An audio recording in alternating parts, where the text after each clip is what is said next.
श्री गणेशाय नमः। श्री सरस्वती नमः।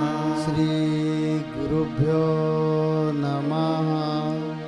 जगद्गुरु नरेंद्राचार्य महाराज की जय। सद्गुरु काड सिद्धेश्वर महाराज की जय। संत शिरोमणि गजानन महाराज की जय। आद्य जगद्गुरु रामानंदाचार्य महाराज की जय। सिया वल्लभ रामचंद्र की जय। गुरुर्ब्रह्मा गुरुर्विष्णु गुरुदेवो महेश्वरः। श्री गुरु साक्षात् परब्रह्म तस्मै श्री गुरवे नमः। ब्रह्मानन्दं परमसुखदं केवलं ज्ञानमूर्तिं द्वन्द्वातीतं गगनसदृशं तत्त्वमस्याधिलक्ष्यम् एकं नित्यं विमलमचलं सर्वधी साक्षिभूतं भावातीतं त्रिगुणरहितं सद्गुरु तन्नमामि। श्रीमद्दासबोधदशक 11वा समास 8वा उपदेश निरूपण वाचण्यास प्रारंभ करीतो महाराज। श्रीराम आधी कर्माचा प्रसंग कर्म केले पाहिजे सांग कदाचित पडिले व्यंग तरी प्रत्यवाय घडे।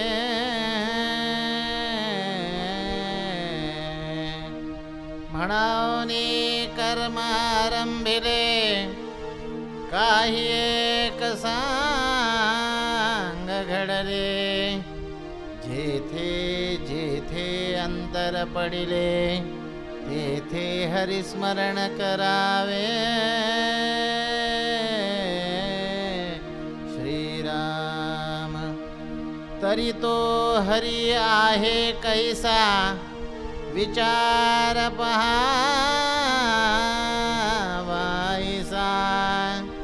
संधे पूर्वी जगदीशा 24 नामे स्मरावे। श्रीराम 24 नामी सहस्रनामी विचानंत नामी तो अनामी तो कैसा आहे अंतर्यामी विवेकी ओळखावा। ब्राह्मण स्नान संध्या करून आला मग तो देवार्चना सबैसला यथा सांगतो पूजिला प्रतिमा देवो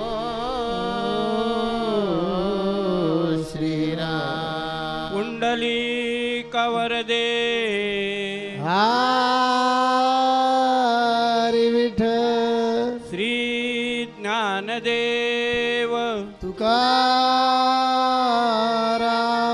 पंढरीनाथ महाराज की जय। जगद्गुरु नरेंद्राचार्य महाराज की जय। परम श्रद्धेय परम वंदनीय जगतगुरु श्री के पावन चरणों में वंदन करते हुए यहाँ उपस्थित सभी श्रोताओं को मेरा सांप्रदायिक श्री गुरुदेव। पिछले 2 सप्ताहों में हमने मूल माया और अंतरात्मा इन विषयों को समझा है। इन्हीं 2 विषयों को इस समास में श्री समर्थ कुछ अलग तरीके से हमें समझाना चाहते हैं। पिछले सप्ताह हमने अंतरात्मा के विषय में सुना, जिसमें यह बताया गया है कि मूल माया एक जीव में वास करती है तो उसे आत्मा कहते हैं। ऐसे ही मूल माया अनेक जीवों में वास करती है,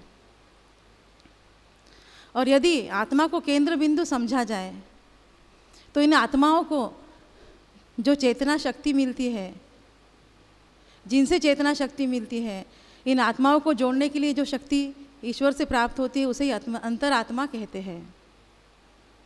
जहाँ जीव नहीं है वहाँ भी मूल माया तो है ही,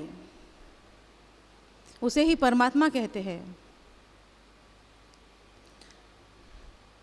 जैसे कि मैं अपने समय समझती हूँ कि आज तक हमने इस दासबोध के जितने भी समाज सुने हैं,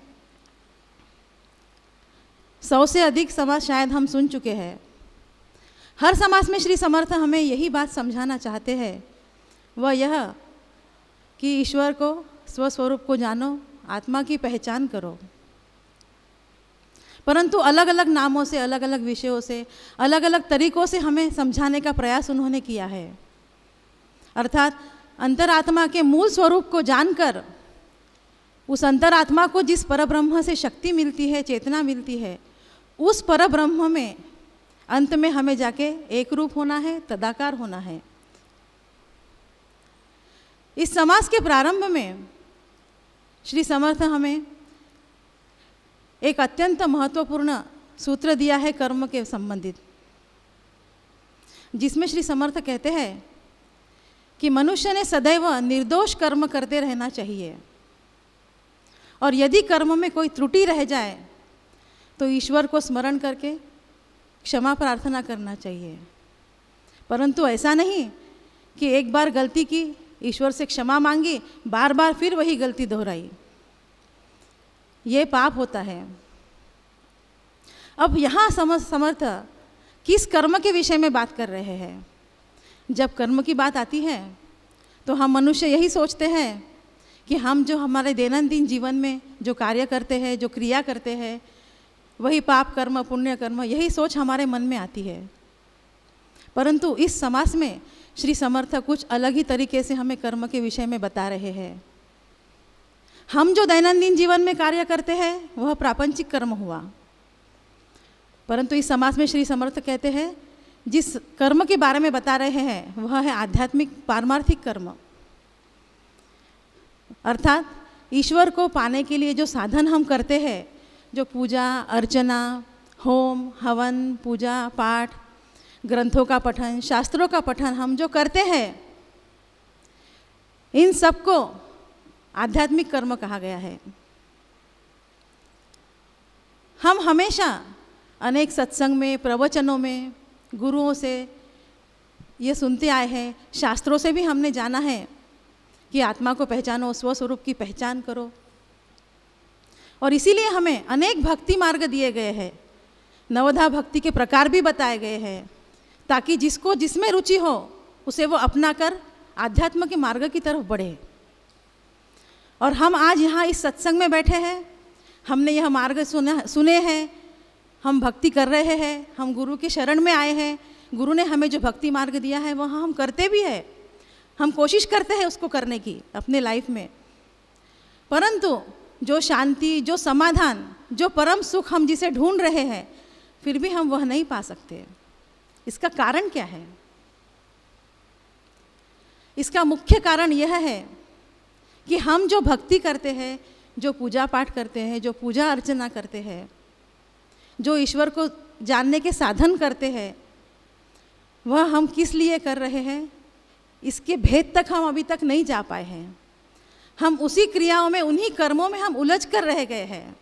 इससे परे हम जाना ही नहीं चाह रहे, या फिर हम समझ नहीं पा रहे हैं कि इससे परे हम कैसे जाएं।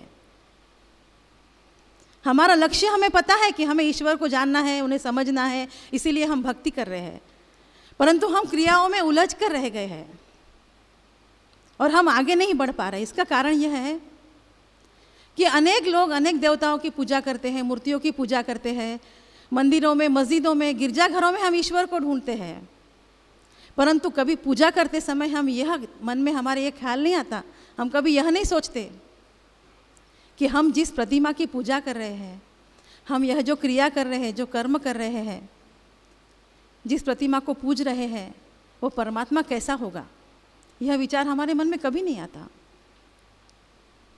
इसीलिए स्वामी समर्थ कहते हैं कि सबसे पहले ईश्वर को जानिए, उन्हें समझिए, तभी तुम इस भव सागर को पार कर सकते हो। एक बार भगवान बुद्ध और महाकश्यप, उनके शिष्य, एक नदी के किनारे बैठकर ज्ञान चर्चा कर रहे थे। तब उनके शिष्य महाकश्यप ने बुद्ध से पूछा कि हे गुरुवर, यह जो मनुष्य ईश्वर को पाने के साधन, जानने के साधन करते हैं, पूजा अर्चना, ग्रंथों का पठन, शास्त्रों का पठन करते हैं, क्या यह सब व्यर्थ है? तब भगवान बुद्ध मुस्कुराकर उनके प्रश्न का उत्तर देने की जगह उनसे एक प्रश्न करते हैं। कहते हैं कि यदि आपको इस नदी को पार करना है, आपका लक्ष्य उस किनारे पे जाना है, इस नदी के दूसरे किनारे पे जाना है, तो आप क्या करोगे? तब महाकश्यप कहते हैं कि यदि पानी कम होगा तो मैं चलकर जाऊंगा, और यदि पानी का स्तर ज़्यादा हुआ तो मैं नाव से या तैर कर जाऊंगा। तब बुद्ध फिर उनसे एक प्रश्न करते हैं कि यदि कोई व्यक्ति यह चाहे कि मुझे उस किनारे जाना है, परंतु यह सोचे कि मैं तैरकर भी जाना नहीं चाहूँगा, चलकर भी जाना नहीं चाहूँगा और नाव से भी जाना नहीं चाहूँगा, मैं यही बैठकर उस किनारे को पुकारता रहूँगा और वो किनारा चलकर मेरे पास आ जाए, क्या यह संभव है? ऐसे व्यक्ति को आप क्या कहोगे? तब शिष्य महाकश्यप कहते हैं, यह कैसे संभव हो सकता है? ऐसा व्यक्ति तो महामूर्ख ही कहलाएगा। तब बुद्ध उन्हें समझाते हैं कि यही बात है कि मनुष्य अपने लक्ष्य को जानता है कि मुझे ईश्वर को जानना है, वह क्रिया भी करता है, कर्म भी करता है, परंतु वह उससे परे जा ही नहीं रहा, वो कर्मों में ही उलझ कर रह गया है। वो इसी किनारे बैठकर ईश्वर को पुकार रहा है, ईश्वर मेरे पास आ जा। वो नहीं चाहता कि मैं तैर कर जाऊँ या मैं चल कर जाऊँ या मैं नाव से जाऊँ, और यह सोचता है कि मैं यहीं बैठकर पूजा पाठ क्रिया कर्म करूँगा, महाहवन करूँगा, महापूजा करूँगा और ईश्वर मेरे पास आ जाए और मुझे साक्षात दर्शन दे दे। यह संभव नहीं है। अर्थात मनुष्य ईश्वर को केवल प्रतिमाओं में, मंदिरों में ही ढूंढ रहा है, इससे परे वो जा नहीं रहा है और उन कर्मों में ही उलझ कर रह गया है।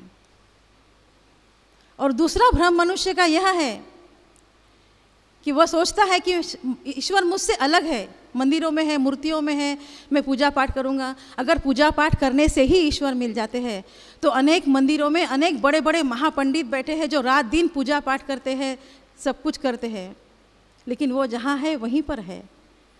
इससे परे जो गया है वही ईश्वर को जान सका है, वही अंतरात्मा को जान सका है। वास्तविकता तो यह है कि जिसको हम बाहर ढूंढ रहे हैं वो हमारे भीतर ही है। एक ही अंतरात्मा सारे जीव में, इस देह रूपी नगरी में, सारे जगत में वास करता है, सारे संसार में व्याप्त वही एक जगदीश है जो इस सारे संसार का, इस संसार के हर जीव का संचालन करता है। और जो चेतना शक्ति इस संसार का संचालन करती है, जो इस संसार का नियंता है, वही ब्रह्म है। और वही ब्रह्म समस्त संसार में भी है और वही ब्रह्म हमारे अंदर भी है, हमारे भीतर भी है। कण कण में जो रमा है, हर दिल में है समाया, हर वक्त साथ सबके रहता है, पर हम है कि उसे जानने ही नहीं पाते हैं। वही ईश्वर हमारे भीतर रहकर हमारी आँखों से देखता है, हमारी कानों से सुनता है और हमारी जिह्वा से चखता है। वह आत्मा इस शरीर से वही करवाती है जो वो चाहती है, परंतु हम शरीर के कारण हम मोह में पड़ जाते हैं। शरीर बीच में आकर बाधा खड़ी कर देता है। मनुष्य शरीर के कारण उस ईश्वर से अलग होकर अपने इस शरीर पर अहंकार करता है, अभिमान करता है। वह जानता है कि समस्त त्रिलोक को चलाने वाला, इनका संचालन करने वाला, इनका नियंता वही एक ईश्वर है, ब्रह्म है, और उसे ही त्रैलोक के नायक कहते हैं। परंतु फिर भी वह शरीर के मोह में पड़कर षड विकारों के अधीन होकर उस ईश्वर को अपने से अलग समझता है, जबकि यह शरीर तो वही करता है जो ईश्वर हमसे करवाता है।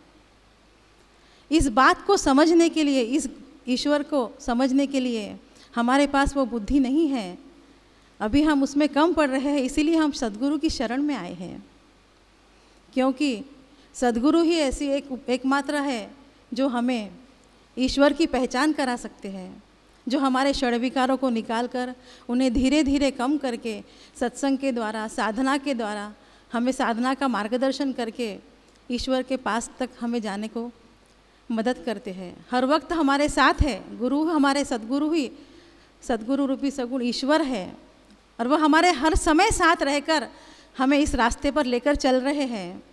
जैसे माँ और एक बच्चा रास्ते से जा रहा हो तो वह बच्चा अगर दौड़ने लगे गलत रास्ते पर तो माँ पकड़कर उसे खींच लेती है। उसी तरह सद्गुरु भी हमें हर मार्ग पर संभालते हैं और ईश्वर की पहचान कराते हैं। इसीलिए ईश्वर के साथ रहकर, उनके मार्गदर्शन को समझकर, सुनकर, यदि हम साधना के द्वारा अपने अंदर के चैतन्यमयी शक्ति को, उस ब्रह्म को अगर जाने, तब हमें यह ज्ञान प्राप्त होता है धीरे धीरे कि जो उस चराचर में है वो हमारे में भी है, और हम हमारे में वो रहकर भी बाहर ढूंढ रहे हैं। इसलिए ये समझाने के लिए हमें सद्गुरु की आवश्यकता है। अभी अभी ये दीदी ने आपको बताया, हमें सब लोगों को समझाया कि ये सब जो समस्या खड़ी हो जाती है ये शरीर के वजह से होती है। इसका कारण क्या है? इसका सरल और सोपा कारण हम बताएंगे कि ये शरीर ही माया से बना हुआ है। 5 तत्व और 3 गुण, यह माया का ही प्रभाव है। ब्रह्म को जब स्फुरन आ गया और सृष्टि की निर्मिति हो गई, ये माया का सब खेल है। और ये माया का जो खेल, ये खेल से 5 तत्व तैयार हो गए, आकाश, पृथ्वी, अग्नि, जल, वायु, ऐसे 5 तत्व और 3 गुण, रज, तम, सत्व, जिनको षड विकार कहा जाता है। काम, क्रोध, मद, मत्सर, मोह और माया। और ये 8 घटकों से ये शरीर बना हुआ है। इसी कारण अष्टधा प्रकृति से शरीर बन गया है, ऐसे बहुत से लोग बोलते हैं। बहुत बार हमें सुनने को मिलता है कि ये शरीर अष्टधा प्रकृति का है, ये शरीर अष्टधा प्रकृति का है, ये शरीर अष्टधा प्रकृति का है। इसका अर्थ यह है कि रज, तम, सत्व और 5 तत्व, ऐसे 8 गुणों से, 8 प्रकृति से शरीर बना है। तो ये शरीर में माया रहेगी ही, क्योंकि माया से ही ये सब शरीर तैयार हो गया है। तो ये शरीर है, इसलिए हम अधोगति मिलवाते हैं।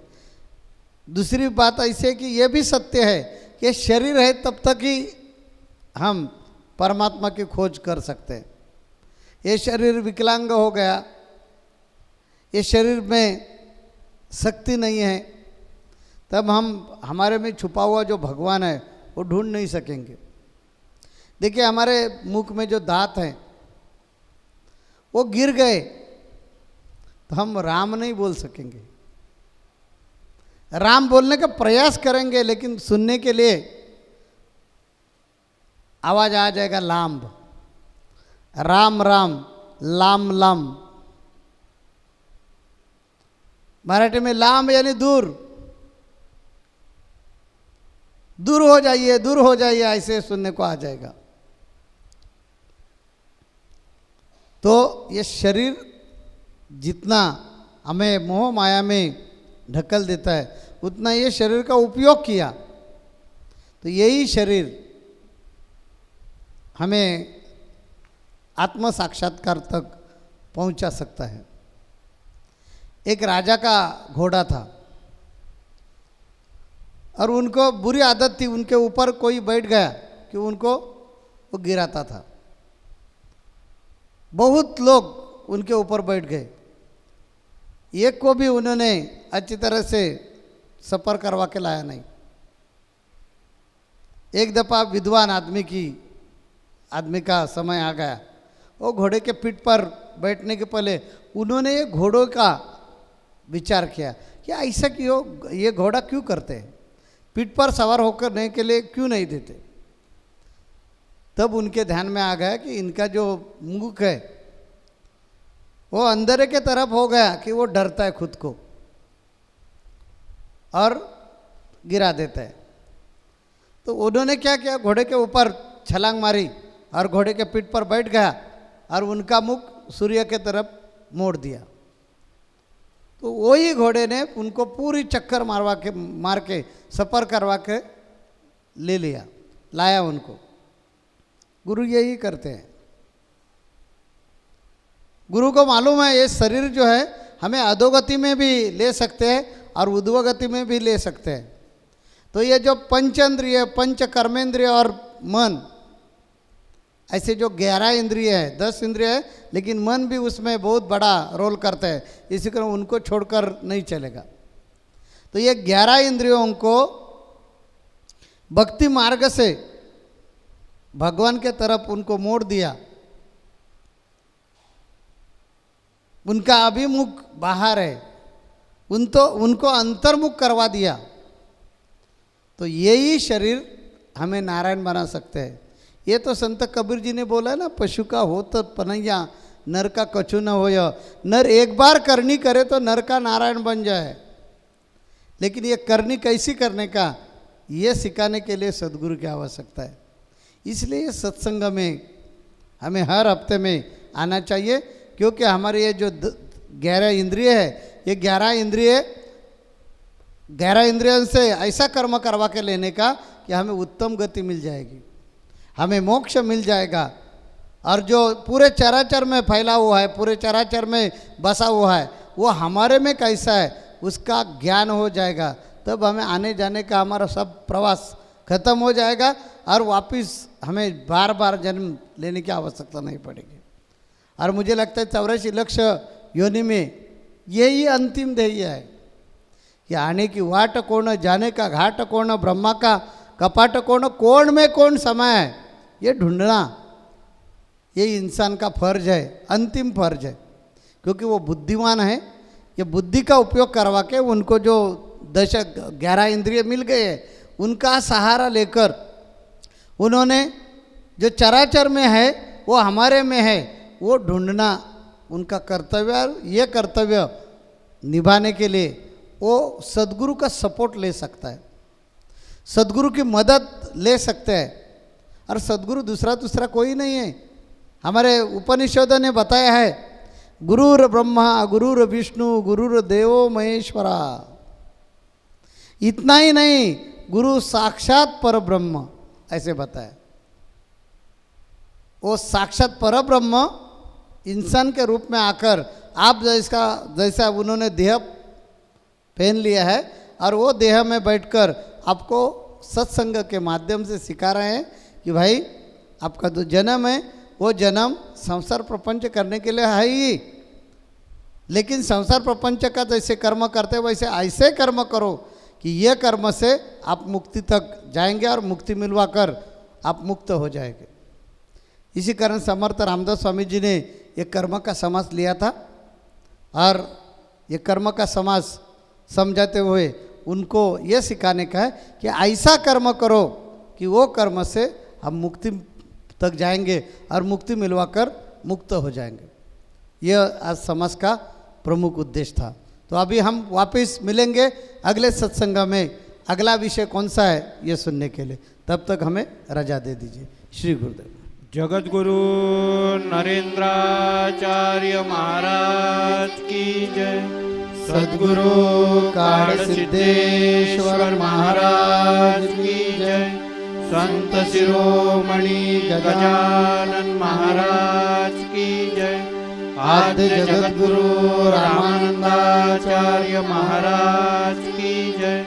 सियावर वल्लभ रामचंद्र रामचंद्र की जय।